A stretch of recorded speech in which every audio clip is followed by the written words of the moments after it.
Hier, en point de presse, Claude Robinson s'est adressé aux journalistes pour s'exprimer après ce combat ultime de 18 ans en justice.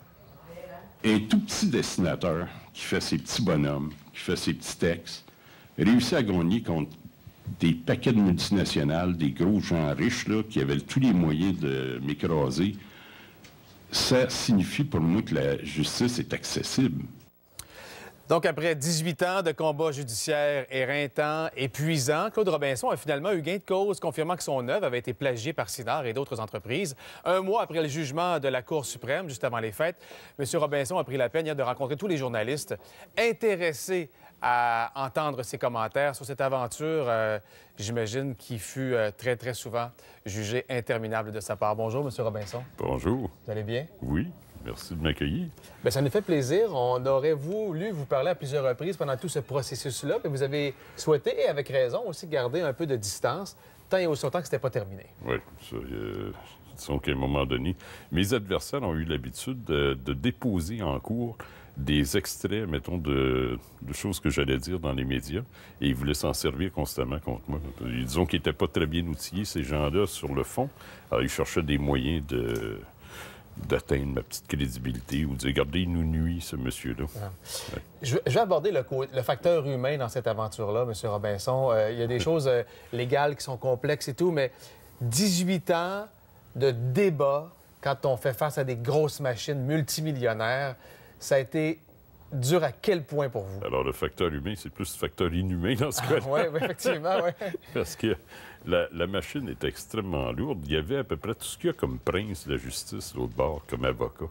Le nombre de cabinets qui sont venus dans le dossier, il y a eu des Fasken, Enon, Stikeman, toutes les nununes du monde, là, ils étaient là, avec toujours la plus grosse vedette d'avocats. Et qui, malheureusement, pour tout ce beau monde-là, c'est qu'ils étaient mal équipés. Ils avaient des clients qui étaient menteurs et ils n'ont pas réussi à se rendre à bout, à gagner quoi que ce soit, parce qu'ils s'écrasaient constamment. Alors, tu as beau avoir des gros avocats qui viennent se battre contre un tipit. Il n'y avait pas le beau bout du bâton. Vous avez survécu comment? Comment vous avez réussi? Beaucoup d'amour autour de moi, beaucoup de hein? soutien, des amis, la Sartec, les amis qui ont aidé là, à la collecte de fonds, 50 000 minimum personnes qui m'ont aidé comme individu. Qui vous ont donné de l'argent, là? Qui m'ont donné de l'argent via le fonds d'aide. C'est 50 000 individus qui sont venus en aide. C'est phénoménal, c'est ce que je veux dire. Tu peux pas ne pas être reconnaissant à tout ce monde-là. C'est extraordinaire. Ça ne vous donnait pas le droit d'abandonner en cours de route, ce soutien-là? C'est le moindre des respects à avoir, c'est de dire, regardez, vous avez confiance dans mon dossier, je vais y aller à fond, puis je vais vous rendre honneur, parce que c'est ces gens-là qui ont gagné, avant tout, parce que ces gens-là ont besoin, quelque part, de se voir confirmer qu'il y en a une justice. Ouais. On est rendu cynique, on est rendu découragé face à tous les systèmes. On se dit, l'accès est tellement pénible, l'accès à la justice. Bon, à tout de moins, j'ai pu prouver quelque part qu'il y a une justice qu'on peut obtenir en bout de ligne. De manière exagérée, 18 ans, ça n'a pas de bon sens. Oui, elle est accessible, elle est interminable. Là. Oui, mais au moins, j'en fais la démonstration jusqu'où ça peut être abusif. Ouais. Alors, à partir de là, donc, on peut corriger des choses. Et je pense que autant la couronne, autant la partie, parce qu'il y a eu de la couronne qui est venue se battre contre moi, le fédéral, entre autres, a envoyé des procureurs de la couronne se battre contre moi pour représenter Téléfilm qui ne voulait pas donner des documents. C'était absolument odieux. Ils avaient mes archives chez Téléfilm. Et un mois après que j'ai déposé en 96 mon action, mes archives ont disparu de Téléfilm Canada. C'est extraordinaire. Et c'est la GRC qui les a retrouvés cachés ailleurs. Et ça m'a permis d'ailleurs de déposer cette preuve-là en dossier. Mais c'est qu'ils ont eu tellement d'appui, mes petits adversaires, venant d'à peu près toutes sortes de secteurs politico-économiques et tout. Ils étaient bien appuyés, eux autres. Ça doit vous laisser un goût amer sur différents types d'entreprises. Je suis pas un gars rancunier, mais j'oublie rien.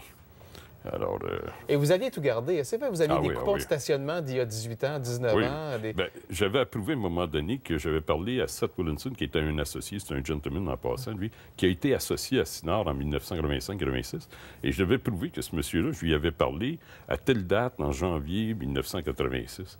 Alors, on me dit, comment est-ce que vous pouvez prouver ça? J'ai sorti le compte de Bell Canada où tu avais son numéro à New York, auquel j'avais téléphoné, le nombre de minutes de l'appel, et ça prouvait entre autres. Donc, quand tu as un début de preuve, à tout le moins, tu es beaucoup plus près de faire la démonstration. Parce qu'ils ont voulu vous faire passer pour un farfelu, on s'entend, ces gens-là. Totalement. Et ces gens-là, Michel Charest, Ron Weinberg, en exemple, prétendaient pas me connaître. La police, la GRC, à qui j'avais déposé une plainte aux criminels, sont allés rencontrer Ronald Weinberg. Ils ont lu ses droits en 1995. Ils ont demandé s'il me connaissait, s'il m'avait déjà vu. Et qu'est-ce qui s'est passé? Il a dit, je connais pas ce gars-là, c'est un hurluberlu, il en veut à notre succès, notre argent, toute l'affaire. Pas ça partout, c'est mon œuvre, donnez-moi là. Ouais. Mon Ronald Weinberg qui s'en va continuer à mentir. Et les deux policiers ont déposé devant lui 3 documents, dont 2 portent sa signature, qui date de 1985. Ouais. Y a-tu de la cave? Et ça aura pris 18 ans pareil pour vous donner raison, malgré ces preuves-là qui étaient là. Oui. Il y a plein de gens qui nous ont écrit tantôt, M. Robinson, sachant que vous veniez. D'abord, un Québécois à la tête dure, quel bel exemple. Nous devions tous être comme lui. Je suis comme tout le monde, là. Plus de Robinson. Mais beaucoup de gens, et nous aussi, on s'inquiète sur la quête de votre argent maintenant. On vous doit des millions de dollars. Est-ce que vous allez devoir vous battre encore pendant des années pour mettre la main sur l'argent qu'on vous doit? Il est fort possible. À tout le moins, je pense qu'on a parlé de 4 millions, quelques mille, 4 millions 400 000. Il faut additionner à ça les intérêts et les indemnités additionnelles, plus les débaux qui me sont remboursés. Et on arrive à peu près à 8 millions. Okay. Là-dessus, on pense avoir sécurisé au moins 5 millions quelques qui sont saisissables là, dans un temps à l'intérieur donné. D'ici 1 an, mettons, c'est possible d'aller saisir s'ils ne sont pas collaboratifs. On va aller chercher ce qu'il faut. Mais il y a une portion qui se concerne surtout les Européens, du moins les Français plus particulièrement, qui, eux, semblent avoir des petits problèmes de gestion dans les affaires.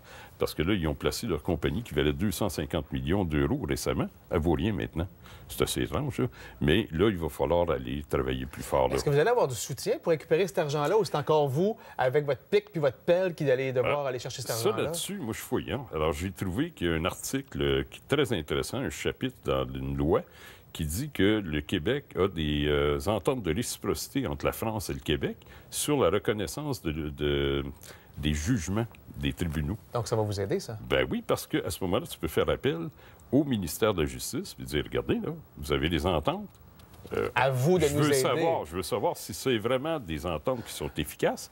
Et je pourrais vous en rendre compte, d'ailleurs, au cours des mois qui viendront, comment ça a été, ça. En quoi ce combat-là marque quelque chose qui va rester dans le milieu de la création? Y a-t-il maintenant une loi qui serait précisée, écrite liée à ça? C'est que le jugement, quand on le lit comme il faut, ce qu'il y a de merveilleux, c'est que la ligne est tracée au plancher. Un producteur ou un abuseur de droit, puis c'est pas tous les producteurs qui sont malhonnêtes, ça, je veux être clair là-dessus, j'en ai rencontré moi, mais c'est pas tous. La ligne est sur le plancher très claire, traverse pas ça, vole pas un auteur en pensant que tu peux juste corriger, modifier, changer une petite couleur de quelque chose, puis tu peux te l'approprier. Ça marche pas de même. L'autre chose, c'est que les auteurs, et moi, on m'en parlait tellement souvent, ça a lu partout, ils étaient rendus paranoïaques à les présenter. Vraiment? Mais là, c'est clair, ils sont protégés. Alors là, les deux parties peuvent aller s'asseoir ensemble, calmement, tranquillement, puis jaser, puis avancer dans leurs choses. De tous ces millions-là à aller chercher, ça vous a coûté extrêmement cher, vous défendre? Oui, bien, on parle peut-être que ça entre 2 250 000, il y en a qui parlent de 3 millions. Ça, c'est à préciser. Le cabinet, je vais m'asseoir avec eux autres. Est-ce qu'il va vous en rester un peu, au moins, pour vous payer ces 18 années d'efforts? Ça, là, à la fin, là.